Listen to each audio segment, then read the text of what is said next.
This is the Lone Crater YouTube. We hope this video helps. You start by getting controls and sights ready. Open Igi II options, set mouse sensitivity low to moderate so fine adjustments work, bind aim down sights to a comfortable key. Equip the rifle or sniper with its scope, not just iron sights, because zoom behavior depends on the weapon. Once done, disable any third-party aim helpers so input is consistent. These steps prevent twitchy aim and let you focus on controlled zooming when you enter combat. You now perform the actual zoom sequence. Hold the ADS key to bring up the scope.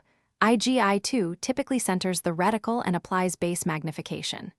If your weapon allows variable zoom, use the mouse wheel or the secondary zoom key to step through magnification levels. Each step changes field of view and aim sensitivity. Make small mouse corrections rather than large flicks because higher zoom amplifies input. Once you stabilize on target, prepare to fire with a control. You complete the action by taking the shot and recovering. Squeeze the fire button smoothly and immediately follow recoil by nudging the mouse down and back onto target. This keeps follow-up shots on target. After firing, release ADS only if you need mobility, otherwise recenter and rezoom to track.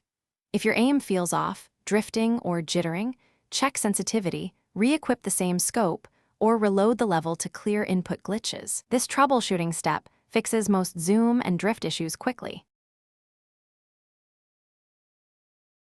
Thanks for watching. Consider subscribing if we helped you.